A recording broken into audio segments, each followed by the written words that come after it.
August 15న మనం అందరం కూడా స్వతంత్ర దినోత్సవ వేడుకలు జరుపుకుంటూ ఈ స్వతంత్రాన్ని సాధించడానికి దోహదపడినటువంటి నాయకుల్ని మననం చేసుకుంటూ వారిని స్మరించుకుంటూ ఈ యొక్క స్వతంత్ర దినోత్సవ వేడుకలు జరుపుకుంటాం. దీంట్లో భాగంగానే ఇంకొక మనం గాంధీ గారు, నెహ్రూ గారు వీరి గురించి, అంటే దేశంలో సొంత పోరాటం చేసిన వాళ్ళ గురించి ఎక్కువ మననం చేసుకుంటూ ఉంటాం. మనం ఆంధ్రప్రదేశ్ నుంచి కన్నిగంటి హనుమంతరావు గారు కానీ, హనుమంతు గారు, అల్లూరి సీతారామరాజు గారు, అలాగే ఉయ్యాలవాడ నరసింహారావు గారు, నరసింహారెడ్డి గారు, ఇటువంటి వారిని మనం, పింగళి వెంకయ్య గారు, వీళ్ళందరినీ కూడా మనం కూడా స్మరించుకోవాల్సిన అవసరం ఉంది అని తెలియజేస్తా ఉన్నాం. 1500 సంవత్సరాల క్రితం ప్రపంచ జీడిపిలో చైనా, భారత్ కలిపితే 50% వాటా ఉంది. బ్రిటిష్ వాళ్ళు పాలించక ముందు 1700 సంవత్సరంలో భారతదేశం యొక్క జీడిపి ప్రపంచ దేశాల్లో పోలిస్తే వాటా 22.6% ఉంది. కానీ బ్రిటిష్ వాళ్ళు పరిపాలించిన తర్వాత, వివిధ దేశాల్లో పరిపాలించిన తర్వాత భారతదేశం యొక్క జీడిపి 1952లో తీసుకుంటే మనం 3.8% పడిపోయింది. అంటే మన భారతదేశం యొక్క సంపదని వివిధ దేశాల వాళ్ళు ఏ విధంగా దోచుకున్నారు. 22.6% ప్రపంచ జీడిపిలో వాటా కలిగిన భారతదేశాన్ని 3.8% జీడిపికి వచ్చింది అంటే భారతదేశం యొక్క సంపదని ఏ విధంగా వివిధ దేశాల వాళ్ళు దోచుకెళ్లారో మనం ఆలోచించాల్సిన అవసరం ఉంది. ఈ స్వతంత్ర దినోత్సవ సందర్భంగా మన ప్రధానమంత్రి మోడీ గారి పిలుపు మేరకు మనందరం కూడా మన ఇళ్ల మీద జాతీయ పతాకాన్ని ఆవిష్కరించాం, హర్ ఘర్ కా తిరంగా అనే నినాదంతో.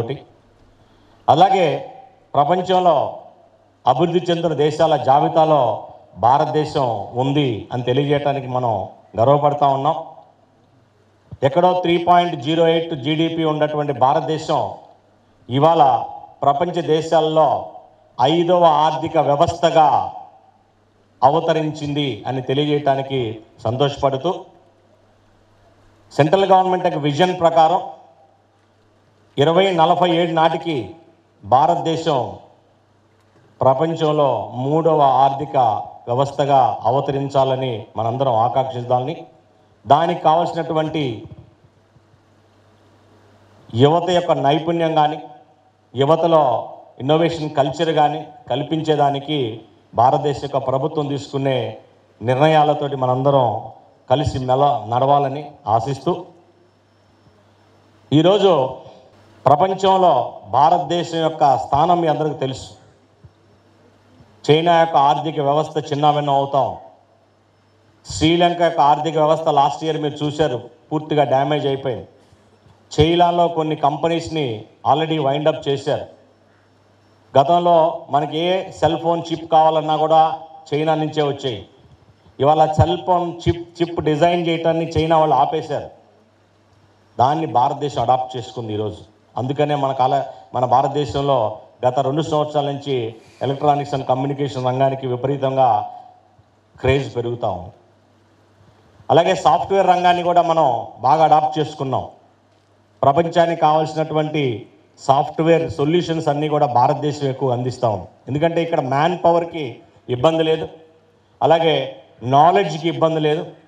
మీరు ఆ నాలెడ్జ్కి ఇబ్బంది లేదని చెప్తున్నానంటే, మీరు ప్రపంచంలో ఉన్నటువంటి పెద్ద పెద్ద కంపెనీస్ తీసుకోండి, ఏ కంపెనీస్లో తీసుకున్న ఎక్కువ కంపెనీస్లో భారతదేశం యొక్క యువతే అత్యున్నతమైన పొజిషన్స్లో ఉన్నాయి. సో మీరు కూడా యువత గుర్తుపెట్టుకోవాల్సిందంటే, ఖచ్చితంగా మనకి రాబోయే రోజుల్లో భారతదేశం అభివృద్ధి చెందుతున్న దేశాల యొక్క జాబితాలో 2047 నాటికి ఖచ్చితంగా ఉంటుందని, దానికి కావాల్సినటువంటి సహకారాన్ని మనందరం అందించాలని, మీరందరూ కూడా ఈ స్వతంత్ర దినోత్సవం సందర్భంగా అలాంటి విద్యార్థులందరూ కూడా ప్రతిజ్ఞ తీసుకోవాలని, వారితో పాటుగా ఉపాధ్యాయులు అందరూ కూడా ఆ విద్యార్థుల్ని ఆ విధంగా తయారు చేయడానికి మీరందరూ కూడా దోహదపడతారని ఆశిస్తూ, ఎందుకంటే ఈరోజు ఇన్నోవేషన్స్కి విపరీతమైన ప్రాధాన్యత ఉంది. భారతదేశంలో స్టార్టప్స్కి విపరీతమైన క్రేజ్ ఉంది.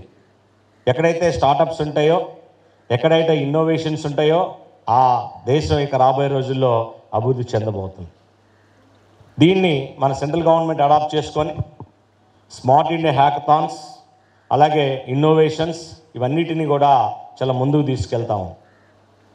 దీంట్లో భాగంగానే మనం కూడా ఆ రంగంలో గత 6 సంవత్సరాల నుంచి ఇన్నోవేషన్స్ మీద మనం కూడా మన కళాశాల నుంచి ప్రాముఖ్యతనిస్తూ కళాశాలలో ఉన్న విద్యార్థులందరినీ ఇన్నోవేషన్ వైపు మనం ముందుకు తీసుకెళ్తా ఉన్నాం.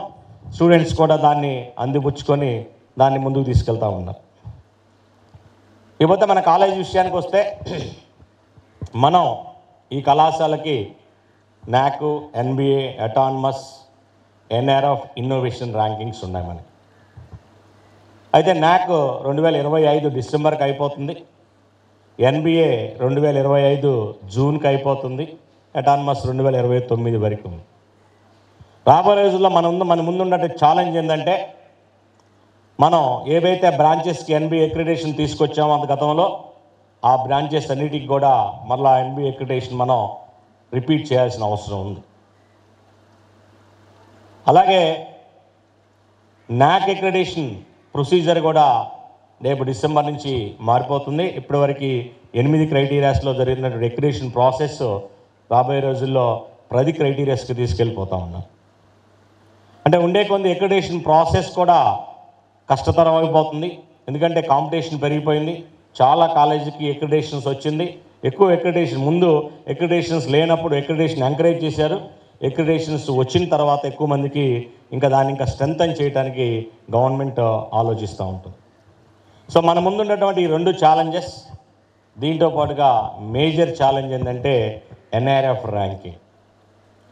NRF ర్యాంకింగ్ రావాలి అంటే మేనేజ్మెంట్ ఏదో అనుకొని మనం NRF ర్యాంక్ తేవాలి అంటే అది సాధ్యపడని పరిస్థితి.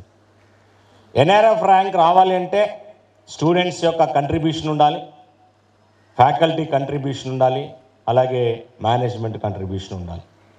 స్టూడెంట్ యొక్క కంట్రిబ్యూషన్ ఏంటంటే, స్టూడెంట్స్ ఖచ్చితంగా అకాడమిక్ పెర్ఫార్మెన్స్ పర్ఫెక్ట్గా ఉండాలి.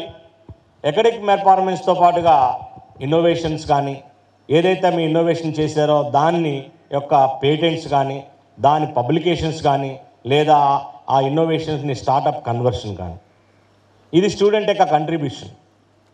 అంటే NRF ర్యాంకులో ఎక్కువగా రీసెర్చ్ కంట్రిబ్యూషన్కి ఎక్కువ వ్యాలిడిటీ ఉంది.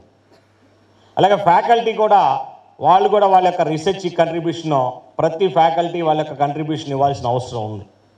సో మనం ఈ ప్రాసెస్ని మొదలు పెడితే కనీసం 1 సంవత్సరానికో 2 సంవత్సరాలకైనా సరే మనం NRF ర్యాంక్ సాధించడానికి ఆస్కారం.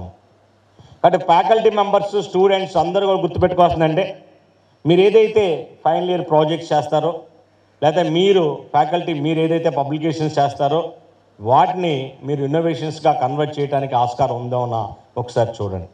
వాటికి పేటెంట్స్ మనం తీసుకోవడానికి ఆస్కారం ఉందో అన్న మీరందరూ ఆలోచించండి.